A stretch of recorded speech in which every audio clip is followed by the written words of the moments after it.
O TCE na TV está no ar, confira os destaques.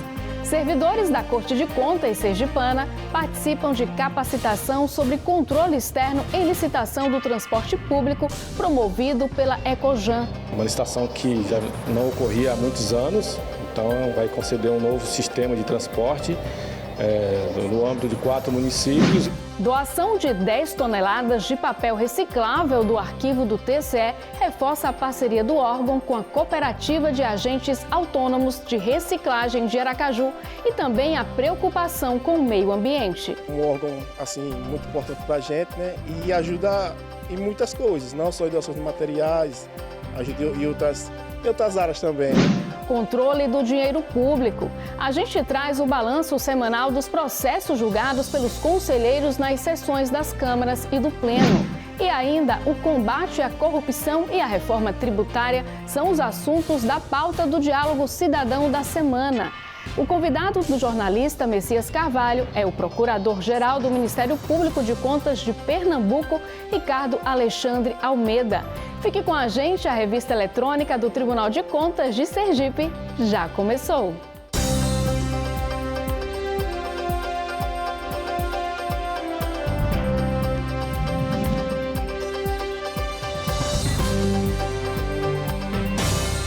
Quando o assunto é conhecimento, o Tribunal de Contas de Sergipe não mede esforços em promover capacitação dos servidores. Exemplo disso foi o curso realizado pela Escola de Contas do TCE, conselheiro José Amado Nascimento, sobre controle externo em licitação do transporte público. Confira. O curso Aspectos Relevantes para o Controle Externo na Análise e Acompanhamento de Editais de Licitação e Fiscalização de Contratos de Concessão de Transporte Coletivo Urbano teve início na última terça-feira e foi encerrado na última sexta-feira. Realizado na Ecojan, o curso teve como público-alvo servidores da Corte de Contas e foi prestigiado também pela conselheira Angélica Guimarães. Durante a capacitação, os participantes puderam conhecer melhor parte da experiência da maior cidade do país sobre licitações e concessões de transporte público. O responsável pelo conteúdo foi o auditor e ex-coordenador de controle externo do TCM de São Paulo, Antônio de Souza. Os aspectos mais relevantes seriam a questão de como está estruturado o projeto, o plano de negócios no edital, os principais aspectos que definem a formação do preço dos serviços, e também de como estão definidas aí as responsabilidades dos atores envolvidos na concessão do serviço. No caso específico de Aracaju, essa licitação ela é uma licitação que já não ocorria há muitos anos, então vai conceder um novo sistema de transporte no âmbito de 4 municípios, então acredito que vai ser benéfico aí para a equipe, para poder a gente trocar essa experiência, para poder ampliar aí um pouco também a discussão sobre os aspectos mais relevantes do edital, né? É um serviço complexo e tem aspectos de modelagem, tem os aspectos também da fiscalização e vários outros aí que são importantes aí para poder considerar. A iniciativa integra as ações do Tribunal de Contas por meio da Escola de Contas, que promovem a capacitação e atualização dos servidores e pretendem tornar cada vez mais eficiente o trabalho realizado pelo TCE para oferecer respostas cada vez mais rápidas à sociedade. Atualmente, Aracaju está em meio a processo de licitação de transporte público e o Tribunal de Contas vai continuar a acompanhar e fiscalizar esse processo. O tribunal, neste momento, ele vai atuar em 2 vertentes. É na vertente de fiscalizar as ações dentro do processo licitatório e, consequentemente, na execução do futuro contrato junto com as empresas vencedoras da licitação. E a visão é essa, é buscar a excelência do serviço para a população. E a maior repercussão também é exatamente sempre aquela que a população pergunta: quanto é a tarifa, a melhor tarifa para a população. E a melhor tarifa para a população passa por uma série de requisitos, uma série de dados. E o TCE na TV traz agora o balanço dos processos julgados pelos conselheiros na penúltima semana das sessões das câmaras e do Pleno do mês de setembro. Acompanhe. Na primeira Câmara, presidida pelo conselheiro Flávio Conceição, foram julgados 16 processos. Participaram da sessão o conselheiro Ulisses Andrade, o conselheiro substituto Francisco Evanildo e o procurador do Ministério Público de Contas, João Augusto Bandeira de Melo. Na segunda Câmara, presidida pelo conselheiro Luiz Alberto Menezes, foram julgados 21 processos. Participaram dos julgamentos os conselheiros José Carlos Felizola e Luiz Augusto Ribeiro, o conselheiro substituto Francisco Evanildo e o procurador do Ministério Público de Contas, João Augusto Bandeira de Melo. Nas pautas das sessões estavam relatórios de auditoria e inspeção, auto de infração, aposentadorias e revisões de pensões. Na sessão plenária, que ocorreu sob o comando da presidente do TCE, conselheira Suzana Azevedo, o colegiado julgou 6 processos e 22 protocolos. Entre os assuntos da pauta, prestações de contas anuais, denúncias, representação e ofícios. Confira os detalhes dos julgamentos no site do TCE ou assista às sessões na íntegra no canal da Corte no YouTube. E agora a gente destaca a parceria de longa data entre o Tribunal de Contas de Sergipe e a Cooperativa de Agentes Autônomos de Reciclagem de Aracaju, a CARI. A união de esforços, além de garantir a preservação do meio ambiente, também proporciona renda para quem trabalha no setor. E neste mês de setembro, a Corte de Contas sergipana fez a doação de uma grande quantidade de material reciclável que vai ajudar e muito a instituição. A doação de mais de 10 toneladas de papel para reciclagem foi feita na última segunda-feira. Quem recebeu o material foi a Cooperativa dos Agentes Autônomos de Reciclagem de Aracaju, a CARI. Os papéis destinados à doação faziam parte do Arquivo Geral do Tribunal de Contas e foram doados depois de atenderem aos critérios para serem dispensados. Existe uma normativa do tribunal que para os materiais serem descartados, os documentos, eles precisam atender alguns pré-requisitos. Então, eles atingiram o prazo limite para descarte e já estão digitalizados. Então, está sendo dado a destinação aos documentos que já atingiram o prazo limite, preocupados também com a questão ambiental e com a proteção de dados.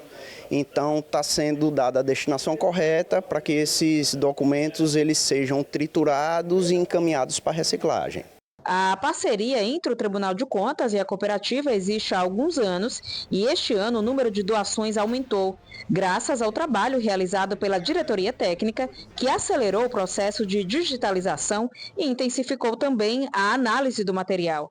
Além de modernizar a corte, a iniciativa promove a sustentabilidade e auxilia no sustento das famílias de trabalhadores da CARI. Um órgão assim, muito importante para a gente, e ajuda em muitas coisas, não só em doações de materiais, ajuda em outras áreas também. E a gente espera que aqui sirva de modelo para outros órgãos, ele possa também poder contribuir com a gente. A seguir, o quadro Diálogo Cidadão desta semana destaca o combate à corrupção e também abre espaço para um amplo debate sobre a reforma tributária brasileira. É depois do intervalo. TCE na TV volta já.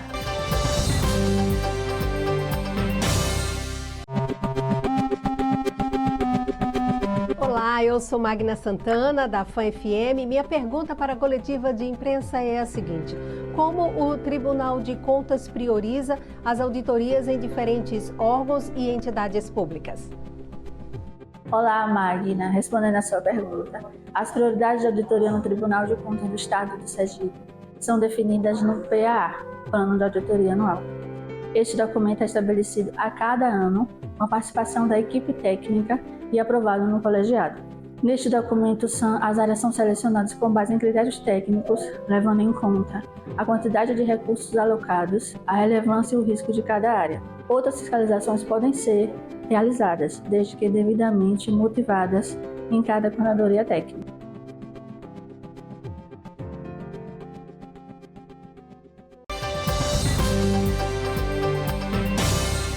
O Procurador-Geral do Ministério Público de Contas de Pernambuco, Ricardo Alexandre Almeida, é o convidado desta semana do jornalista Messias Carvalho no quadro Diálogo Cidadão. Na pauta, 2 temas importantes que estão em destaque no país. Acompanhe.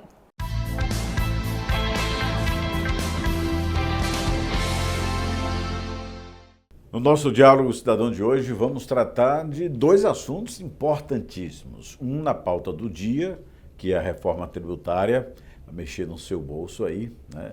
E o outro falar sobre o combate à corrupção, que também não deixa de estar na pauta do dia sempre, né? Comigo, o doutor Ricardo Alexandre Almeida, procurador-geral do Ministério Público de Contas de Pernambuco, quase nosso vizinho. Doutor Alexandre, muito obrigado por sua vinda, nosso Diálogo Cidadão.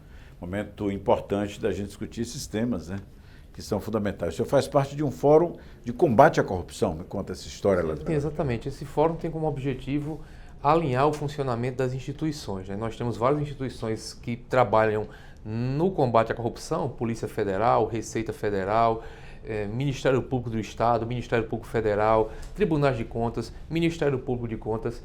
E as instituições tem várias informações que podem ser compartilhadas para evitar retrabalho. Não tem por que um órgão fiscalizar determinada atividade, coletar dados e não repassar para outro órgão que vai fazer a mesma fiscalização, perdendo tempo, perdendo dinheiro do contribuinte.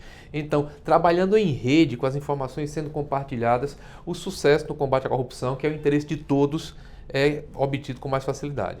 Operacionalmente, como é que isso funciona, né? É um fórum. Estão sempre permanentes, cada um conduz a sua investigação e depois interage, ou é instantâneo isso? Bem, existem operações que já são deflagradas em conjunto, né? A gente sabe que, por exemplo, numa fiscalização está sendo feita pelo Tribunal de Contas, muitas vezes se descobre que algo que está sendo analisado também configura crime. O Tribunal de Contas não julga crime. E na investigação de crimes, a polícia e o Ministério Público do Estado têm mais ferramentas do que a gente. Então, por exemplo, uma quebra de sigilo bancário, uma quebra de sigilo telefônico, uma interceptação telefônica, o Tribunal de Contas não pode determinar isso. Então, há um trabalho conjunto com esses outros órgãos para que as informações sejam para eles encaminhadas, para que eles façam a fiscalização e também voltem, porque também quando eles trabalham, eles acabam descobrindo coisas que são importantes, que podem gerar, por exemplo, dentro do Tribunal de Contas, uma rejeição de contas, uma inelegibilidade. Então, algumas coisas já são programadas desta forma, o fórum se reúne e são trazidos problemas que estão sendo investigados em conjunto para que a fiscalização já saia conjunta e, em outros casos, aquele contato que você tem com uma pessoa de outra instituição, ele já é fundamental para que você já, ao detectar algo que seja interesse dessa outra instituição, também para repassar, para que se evite retrabalho, se consiga um combate à corrupção mais efetivo no país. Eu quero falar sobre outro assunto, porque esse nosso aqui renderia um debate gigante de combate à corrupção nesse país, que é difícil, né? Só para... Quando é que a gente vai chegar a um estágio ideal de não termos tanto esforço, tanto suor para combater a corrupção nesse país? Eu costumo dizer que as instituições trabalham, mas a gente tem que ter um trabalho de educação da população. É fundamental que as pessoas vejam a atuação desses órgãos, vejam quem teve contas rejeitadas pelo Tribunal de Contas, para tirar essa peça do tabuleiro. O cidadão tem que ver que a responsabilidade não é só nossa, é responsabilidade sua também quando vota em cada uma daquelas pessoas. Porque você está colocando para gerir recursos públicos pessoas que não estão comprometidas. Você tem que perceber que se uma pessoa está querendo comprar o seu voto, ela não tem compromisso nenhum com você. Então, se as instituições, por mais que elas trabalhem, por mais que pessoas sejam punidas, se a população não se conscientiza e usa essas informações, use a informação. Quando você viu que determinada pessoa teve conta rejeitada, não apenas diga que bom que o Tribunal de Contas trabalhou. Pegue essa lista, deixe de votar nessas pessoas para que você consiga construir uma democracia mais saudável. Porque no final das contas, quem vai decidir sobre as leis que são editadas, que vão disciplinar seu trabalho, seu dia a dia, quanto vai ser tirado do seu bolso com relação a tributo, são essas pessoas. Se você coloca pessoas lá sem analisar qual é o histórico de vida e quais são os compromissos dessa criatura, ela não vai ser comprometida com você, vai ser comprometida com o interesse dela. Jamais vai ser assim, mudaremos a realidade. Eu comprei seu voto, o voto agora é meu, eu faço o que eu quiser com ele. O raciocínio o vai que ser alguns esse. até pensam, né? Poucos dizem, comprei, paguei, não devo nada a ninguém. Exatamente. Vou falar sobre outro assunto, falar em comprar e pagar. Né? O doutor Ricardo Alexandre, ele é autor de um livro, Reforma Tributária, Nova Tributação no Consumo do Brasil, que é a emenda constitucional 132. O que é que o senhor retrata nesse livro? Porque essa reforma tributária, ela vem historicamente, né, há muitos anos, cantada em prosa e verso.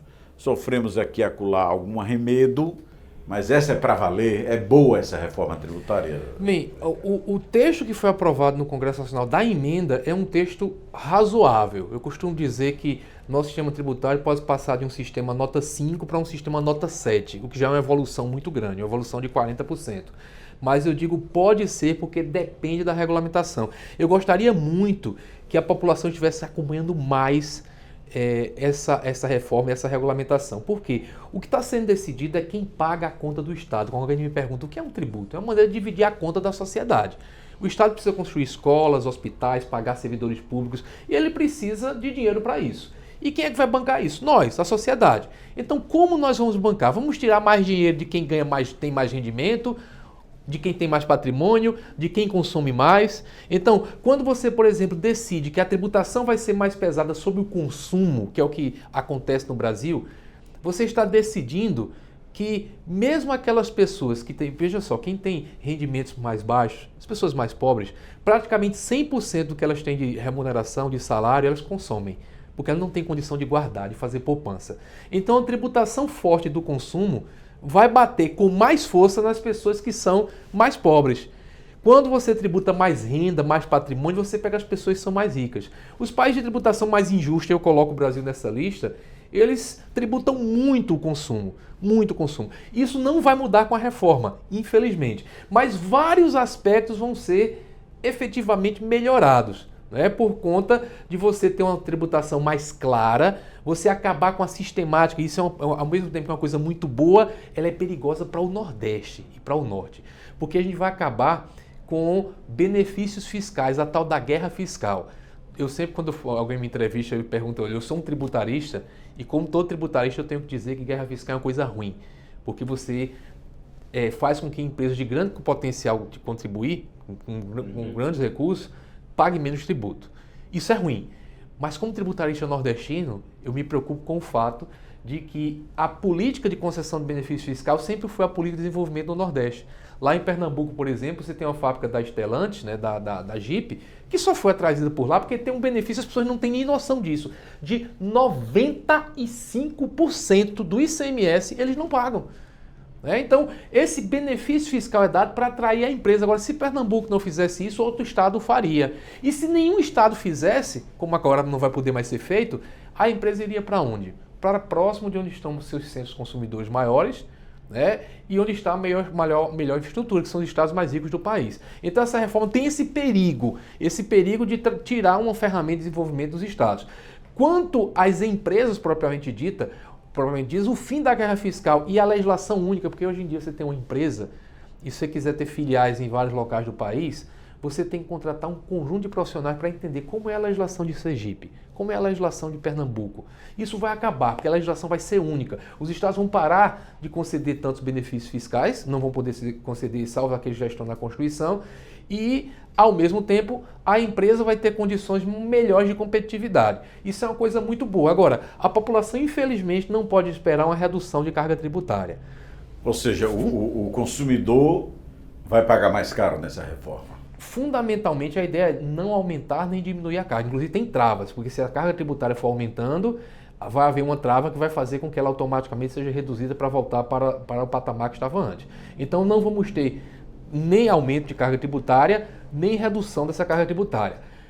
No geral, mas para cada setor vai ser uma conversa diferente. Porque, por exemplo, o setor de serviços, ele está acostumado a pagar 5% de ISS, enquanto na mercadoria se paga cerca de 20% de ICMS. A tributação vai ser igual.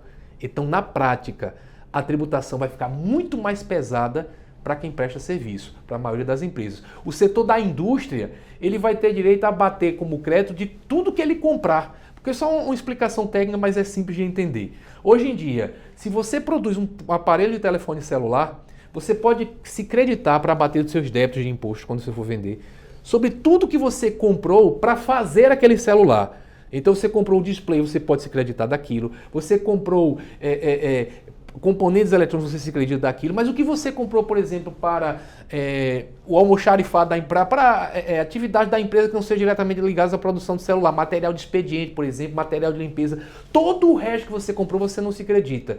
A indústria vai poder se acreditar de tudo, vai ter um crédito muito mais amplo. O comércio vai poder se creditar de tudo. Agora, prestador de serviço, ele não tem tanta aquisição de insumos. Que é um grande empregador. Exatamente. E ele não tem tanto insumo, ele não compra tanta coisa. A mão de obra é seu principal insumo. E a mão de obra não dá direito a crédito. Então, o setor de serviços, na sua maioria, vai sofrer. Nós vamos ter um aumento do preço dos serviços. Espera-se que tenhamos uma diminuição do preço dos produtos industrializados. Então, quando eu estou dizendo aqui, a reforma tributária não vai trazer aumento de carga tributária, estou falando na carga tributária do país. Mas alguns setores vão ter aumento ou diminuição, e para nós consumidores, esse aumento de carga tributária sobre certos setores vai implicar o quê? No aumento do preço desses setores. Né? Os serviços provavelmente vão ficar mais caros e as mercadorias, talvez os industrializados, tenham uma queda no preço com a diminuição de carga.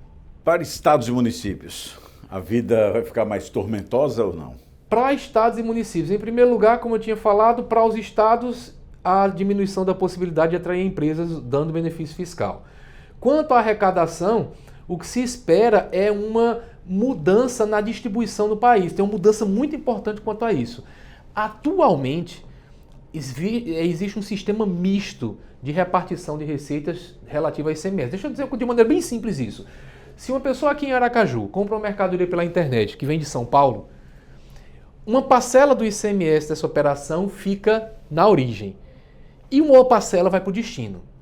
A partir da implementação da reforma, todo o dinheiro vai para o destino. Tudo vai para o destino.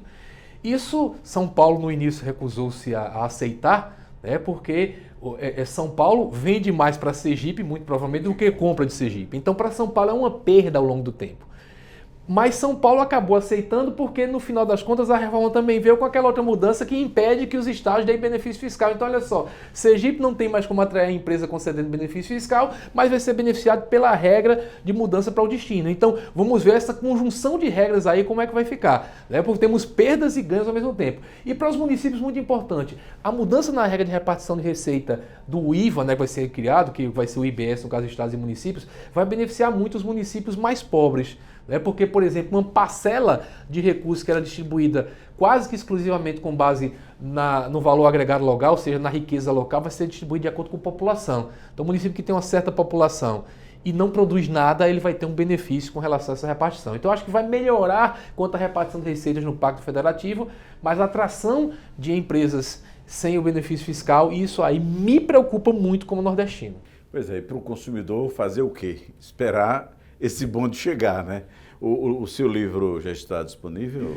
Já está disponível desde o início do ano, com comentários a respeito da reforma, e também já está incorporado ao meu livro tradicional, o grossão, grande, que é sobre direito tributário, já mostrando como fica essa nova tributação do consumo no país. Reforma tributária, nova tributação do consumo no Brasil, né? Que melhoremos. Muito obrigado por sua vida aqui. E obrigado pela possibilidade de falar, porque esse é um tema muito importante que a população às vezes não dá tanta atenção, quando na realidade deveria dar muita, porque mexe no órgão mais dolorido do ser humano, que é o bolso. O bonde está passando, inclusive, por cima do seu dedão e você não está atento a isso. Esse é o detalhe. É importante. Muito obrigado, um grande abraço. Muito obrigado. A entrevista com trechos inéditos você pode ouvir no Spotify e também em nossas redes sociais. O TCE na TV de hoje fica por aqui. Obrigada por sua companhia e até o nosso próximo encontro.